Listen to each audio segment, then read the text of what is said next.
My name is Latanya Alexander. Today we will explore the different parenting styles and how they influence a child's development, both in childhood and later in life. By the end of this presentation, you'll be able to identify the four primary parenting styles, describe the key characteristics and behaviors associated with each parenting style, explain how each parenting style can impact a child's emotional, social, and cognitive development, discuss potential long-term effects of different parenting styles on individuals as they transition into adulthood, and analyze real-life scenarios to recognize parenting styles. So the impact of different parenting styles on children's development and how these impacts manifest into adulthood, they actually remain heavily debated in the field of psychology. Although measuring these effects is challenging, there are certain outcomes associated with each parenting style which is widely acknowledged. Okay? So when we talk about parenting styles, this refers to the patterns of behaviors and attitudes that parents consistently demonstrate in raising children.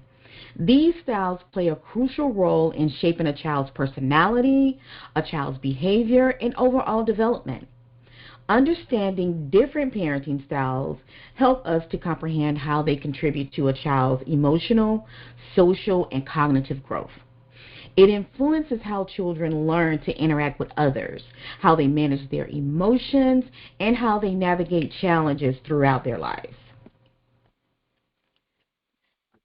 There are four primary parenting styles, okay? You have authoritative, authoritarian, permissive, and then you have neglectful or uninvolved parenting. So as we know, parenting styles are the emotional climate in which parents raise their children, right?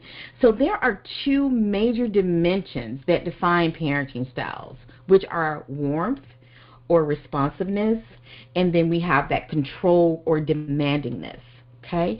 And there can be each high or low levels on each of these dimensions, okay? So when we talk about responsiveness, this refers to how emotionally supportive and accepting a parent is. Okay.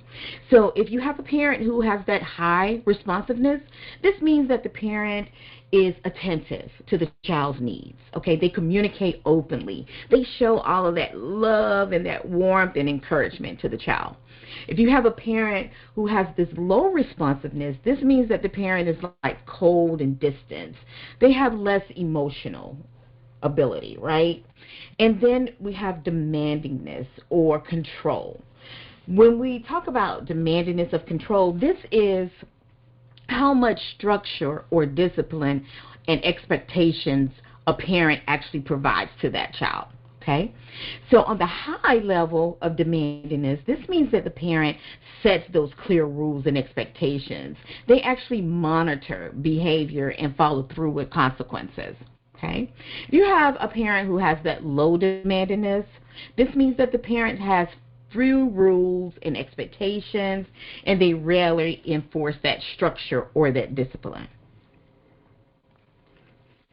Okay, so let's go ahead and look at the parenting styles. First, we're going to look at authoritative parenting, okay? So this type of parent, they're both high responsive and demanding, okay? So they set those clear standards and limits, but they're also that nurturing and supportive parent, okay? They're going to give a lot of hugs and kisses, all right? So on the emotional development side, children tend to have high self-esteem, strong emotional regulation, and feel secure and supported, okay, if they have an authoritative parent. So for socially development, the children often develop like good social skills, healthy relationships later on in life, and they respect others and other viewpoints. Cognitive development, this is when a child has good problem solving skills in childhood and later on in life, and academic success due to consistent support and reasonable expectations. Often, authoritative parent is considered like a gold standard of parenting. Kids raised this way actually tend to be self-disciplined and do well academically and later on in life. Okay, so an example of this type of parent, let's say little Johnny came home and he wanted to stay up past his bedtime, which was 9:30. The parent is going to say, okay, why do you want to stay up past 9:30, little Johnny? And Johnny is going to say, because I want to, let's say he wanted to watch something on television for a project. Okay, so his mom is going to say, okay, well, you know, when you stay up past your bedtime, you are groggy in the morning, so let's compromise on that. Okay, let's stay up just like 10 o'clock instead of 10:30. You can get just a little bit of the program. Okay, so they're going to negotiate and make the child feel heard. All right. So when we're looking at authoritarian parenting, this is a parent who has high demands but low responsiveness. They enforce strict rules and expect obedience without any questioning. Okay? They often use punitive measures to control behavior. So a child who is raised with authoritarian parents, on the emotional side of development, they may have lower self-esteem, higher levels of anxiety, right? And a fear of making mistakes. Socially, they may struggle with social interactions, assertiveness, and they may become overly complacent or rebellious. Okay? So then you have cognitive development. They do well academically. Okay? If motivated by fear or punishment, but they lack that creativity and independent thinking. So authoritarian parents, they actually prioritize obedience over communication, which may lead to that fear-based behavior in children. Okay, so an example, going back to little Johnny, his bedtime is 9 o'clock. Okay, he asks his parents, can he stay up to 10 to watch a documentary on television? They're not going to ask little Johnny why. They're not going to ask little Johnny what will happen if he doesn't watch the documentary. They're going to automatically just say no. You can't, because I said so. Don't ask me any questions. You know what time your bedtime is, and that's it. It's a one-way communication from the parent to the child with little room for dialogue. Okay? And then you have that particular permissive parent. Okay? This particular parent is high responsiveness but low demands. So this particular parent is lenient. They avoid that confrontation. They are warm and accepting, though, so you're going to get a lot of hugs and kisses. Okay? So emotionally, a child who is raised with a permissive parent, they may struggle with that self-discipline and impulse control. Okay? Socially, they may have trouble respecting those boundaries and rules in peer relationships. These are relationships outside of the home, okay? Because they don't have any rules in the house, right? Then cognitive development, without structure, they might have difficulty staying focused or motivated in school settings. So permissive parents, they actually mean well, but they lack boundaries. Okay, so let's go back to little Johnny, the example. He may ask his parents, can he stay up late? And they're going to say, of course, little Johnny, and, you know, give him hugs and kisses. They're not going to ask why either, because it's okay, because he asked. They want to actually be lenient towards him and avoid that particular confrontation. Okay? So then you have that uninvolved parenting. So this particular parenting style is low responsive and low demands. This is minimal interaction and involvement with the child. They provide that basic need but little else. So they're going to make sure that the child is fed, clothed, and have a roof over their head. Okay? So statistics show emotionally children who have this type of parenting styles often feel neglected. They have low self-esteem, insecurity. Socially, they may have difficulty forming those healthy relationships, trust issues, and social isolation. And then cognitively, they may be at risk of poor academic performance due to lack of support, guidance, and encouragement. So uninvolved parenting, this can be harmful due to that particular emotional neglect. Okay, so let's take little Johnny again. So little Johnny doesn't have to ask anyone because his parents are not home. They're probably on the yacht somewhere, or they're just not home, or at work or something like that.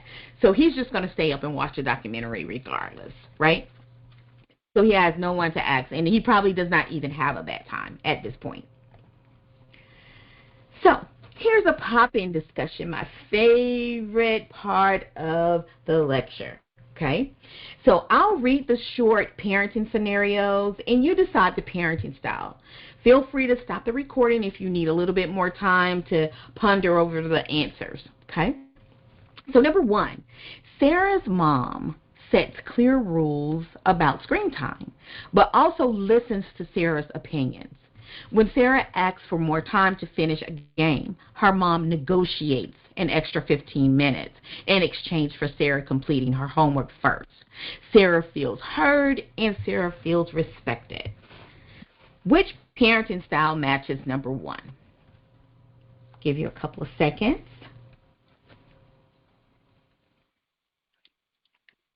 So the response would be authoritative parenting. That would be authoritative parenting. Okay. Number two, David often comes home to an empty house after school, with his parents rarely asking him about his day or helping with his homework. He eats dinner alone and he spends the evening playing video games, feeling disconnected from his parents who are frequently busy or absent. Which parenting styles goes with number two?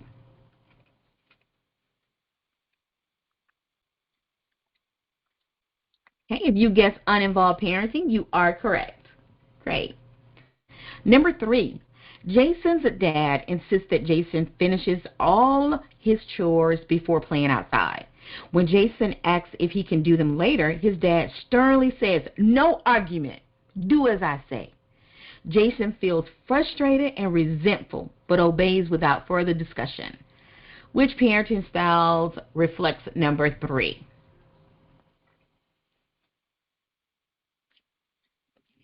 If you guess authoritarian parenting, you are correct. Authoritarian parenting it is. Number four, Emily's parents allow her to decide how late she stays up each night, often letting her go to bed after midnight. Although Emily enjoys the freedom, she struggles with feeling tired and unfocused at school the next day. But her parents don't set any bedtime rules. What type of parenting is that? That is permissive parenting. Permissive parenting. Perfect. Good job. So, a parent's role is to equip their children with the skills and resilience they'll need to become independent, capable adults, right? This responsibility is far from simple and often requires patience, consistency, and flexibility.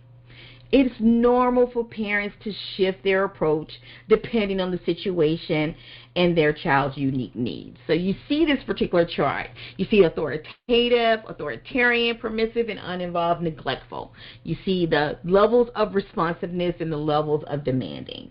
So let me give you an example. For example, when parents may adjust for different scenarios, okay?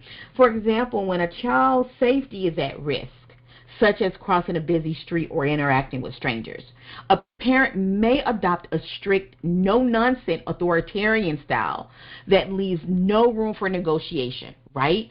Even though they may be authoritative parents, okay? They may adopt that authoritarian style for that particular moment. So in other situations, such as helping a child solve a problem at school or learn to manage friendships, a parent might use a more authoritative style, combining, that warmth and clear guidance and open communication. So at times, parents might lean towards permissiveness. This means allowing more freedom and independence as a way to foster that creativity and that self-expression, right? So, however, if parents become too permissive or uninvolved, children may struggle with boundaries and self-control. Ultimately, finding a healthy balance amongst these approaches can help children develop confidence, help them be responsible, and the ability to navigate life's challenges as they grow into adulthood. Thank you so much for listening.